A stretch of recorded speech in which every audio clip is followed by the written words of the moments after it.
Right on.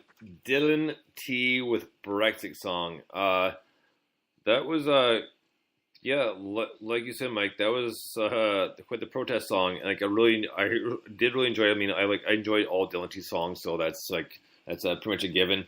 But great tune and such a kind of flip over from the country song that he gave to us the other week, which is like a great tune as well. And like I said, normally we don't play country, and neither one of us are really big fans, but it was a really good tune. So, gonna give it up to Dylan T, man, because his music keeps on kicking ass, and that was a great tune.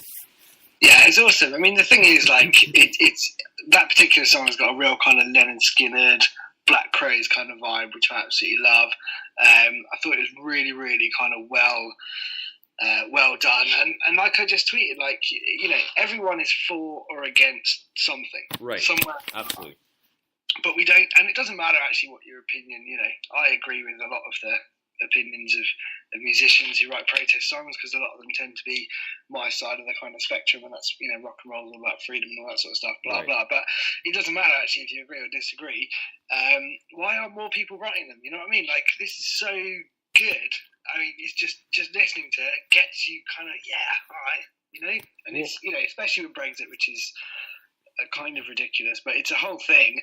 And whether you vote for it or against it, I don't care. It's happening, and right. Whether or not you like the government or don't like the government, or whether or not you live in a different country, you know, like yourself, Bonesy, you know, it doesn't make any difference. The point is, it's there, and you know, the only thing that's being talked about it really is, you know, people on Radio 4 talking about the things that the government may or may not or could not do, and it's all rubbish, because at the end of the day, you know, the UK will get whatever the other 26 people in the European Union decide we get. There is no negotiation. We've got 2 years, which is turned into 5 years of people talking about it, but there's no one writing music about it. So I'm really glad he has. It's really kind of made me happy that exists to spark a different element of debate, rather than, you know, some rubbish cabinet negotiation gone wrong. Boring, who cares? Let's talk about, you know, how people feel about it. That's what's important, right? So I love it. I'm a big fan of protests, as you know. So. Or spark something. Two things. I totally agree with everything you said. Like I said, we're just big fans of Dylan T in general. And speaking, I'm glad you brought up protest song, because on the way home from Michigan, when Em and I were in the car, I had the music shuffling through the Perfect Circle albums. So remember that cover album they did, Emotive?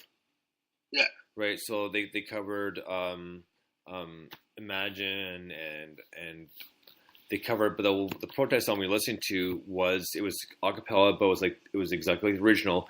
Is they covered the protest song by Joni Mitchell called Fiddle on the Drum. Oh yes. And they did, it was just such a great version. They just nailed it. I mean, it's such a great song. And on the way home, before he went to pick up the dogs, pick up Will and Rainey, we're driving home, and I said, "No, listen, this is a great one." And we were talking because we were talking about what we're going to do in 2019 when we go on Stu's show when I come down to the UK. Yeah. So. She goes, well, could you do that song? I was like, I could, but I'd be doing it by myself because Mike won't sing. Well, I mean, I'll give it a good go, but... Okay. Because she won't sing. It's like, well, yeah, he's not too comfortable. I was like, or just think it's a good voice. It's like, okay, well, whatever. But the one song I've had a concept for a number of years. I've never got around to sit down doing it. And on this week off, I'm down well going to write it.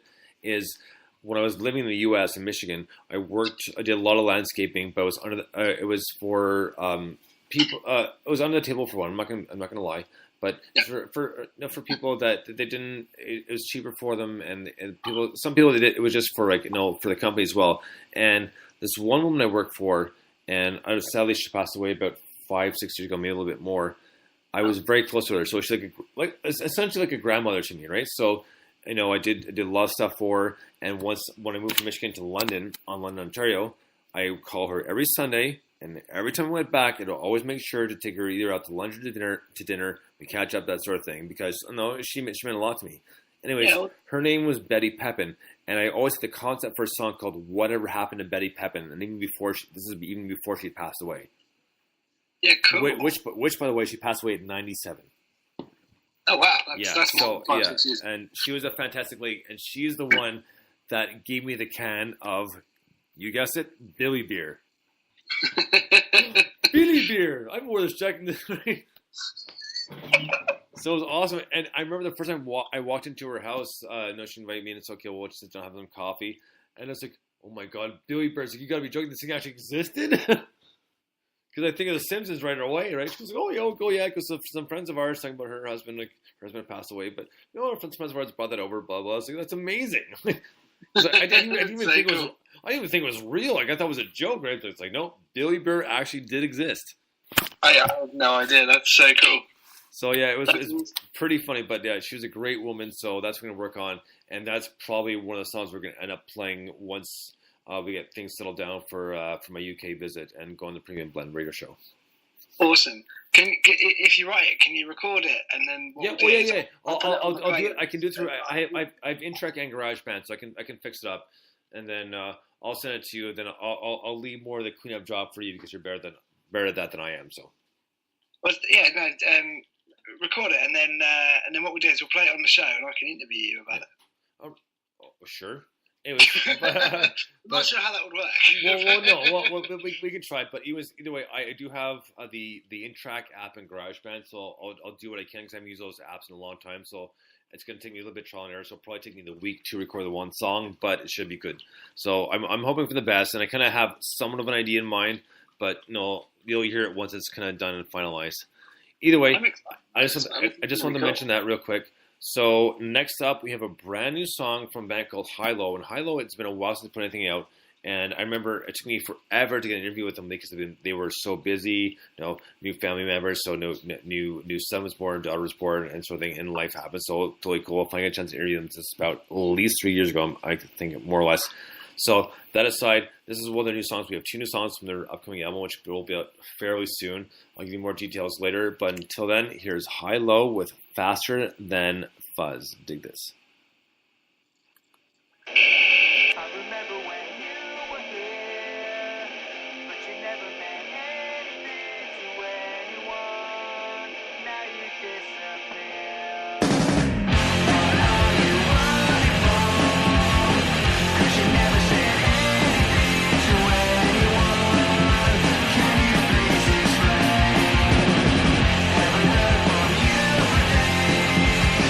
I respected that I'm the one who needs the space. Can you please explain?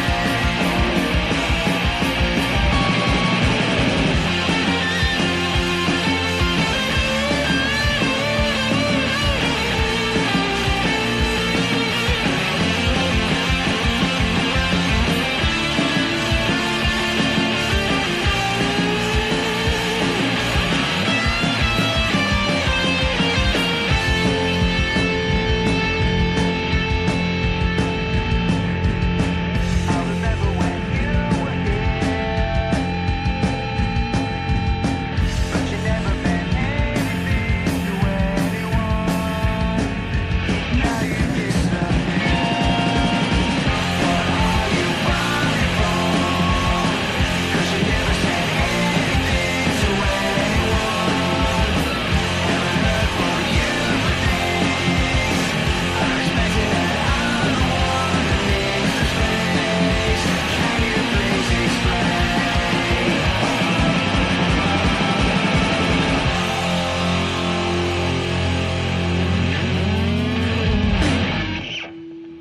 Right on. High-Low with Faster Than Fuzz. I haven't quite finished tweeting that yet, but it's a great tune, and they've always kind of classified themselves as fuzz rock, kind of like a mix of alternative, but they're a great band, and it's a duo, and they're a lot of fun. I interviewed them probably about 3 years ago now, but I was so excited to see the email, and they tagged me on Instagram as well, so yeah, I love hearing it. So the new album will be out fairly soon, and then once it's all done and finished, we'll get them on the air for another interview if we can work that out, but great tune. That was High-Low. That was awesome. That was such a cool tune. I really enjoyed that. I'm really looking forward to hearing more stuff. I hadn't really.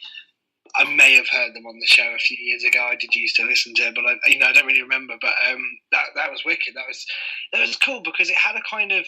There was a little bit of a Weezer thing going on, but it was also kind of quite like Mudhoney and grungy and fuzzy, which I really like. I think it was awesome. Well, I think I mentioned it before, but do you remember that Mudhoney was in the movie Black Sheep with David Spade and Chris Farley? Yeah. Remember they played this show just before Chris Farley went on and said, "You know what?" on the stage. Yeah, that was awesome. I'm not going to repeat that just because even though it wasn't meant to be racist, I just don't want to step on that toes right there. So I'll skip over that. So you can look at that. Just look at Black Sheep, and that's David Spade, Chris Farley. So yeah, great tune, and yeah, like I was saying before, Mike. I thought I told you before, but Kim's nickname is M, and not because her name is Emily, obviously, but because she has a habit of saying, and a lot of times it's just humoring me because people know I mumble a lot when I'm not on air. So a lot of it's out of humoring me going, So because of that, she's got the nickname M, and it's just stuck. So awesome. Yeah, I was getting confused. I was like, did you say Kim or M? I did say M, but not as in short for Emily, as in M as That's awesome. That's a great nickname. So, apart from obviously, well, no, I mean, let's just assume Dr. Bones is your real name. But what's the best nickname you've ever had? I'd say I've literally only had a couple growing up. I've had babbles and mumbles. Obviously, I mean that's kind of a given if people know me in day-to-day life because a lot of times I speak quickly and I don't necessarily think before I speak, so it's all kind of jumbled. A lot of it's because of French speaking, so I speak a lot faster sometimes. Yeah. And I've had just my last name, so Bulger, and then there's Chewie because Chewie as in Chewbacca from Star Wars because I was one of the few people like early on in high school I could go almost from full beards. Settle down, Chewie. So yeah. But those are pretty much all of them. And then there's a couple times where my brother and one of my good friends I haven't talked to in a while, but I still keep in touch. Is my friend Eric. I'll go hang out with him because he lives in the U.S. as well, and I'll say it's like wait because it's been too long. Like slow down, let me get used to it again. And he used to be my quote unquote my translator because we'd be talking. I say something, people look at me. He's like, what he meant to say was. And it's a bad habit that still carries on now. I mean, it's just one of those things. Sometimes I literally don't think, so it doesn't come out as bad words. It just comes out garbled and jumbled because it speaks so quickly. I love that. But a big part is because of the French, and also when I get worked up like a lot of people do, I start speaking a mile a minute. Yeah. But every single word's an F-bomb or whatever is it, just blah blah blah. But it happens. So. It's all good, man. It's all good. My I'm not sure I should say this on air. My best nickname is also the one I probably hate the most as well, but it's kind of become quite affectionate now. But you remember the prank calls that Bart Simpson used to do? Yes, of course. Do you remember the one where it was my crotch? Yeah. Yeah, so my real name was, or kind of still is, but was Mike Roach. So people saw that when we were in school, and we're like, oh my god, my crotch. And then for many years, one of my best friends still calls me Crotch. It's like the worst name in the world to have as a nickname, isn't it? It's like well, like the 70s show, right? Hey, foreplay. Yeah. That's it. But yeah, it's just kind of I kind of like it now. I wouldn't let people that didn't know me call me it. Just wouldn't be happy about that. But it's alright for my mate DJ. He gets away with it. Oh no, it's funny too because her last name is Paulsa, so people used to call her Salsa. That's cool. So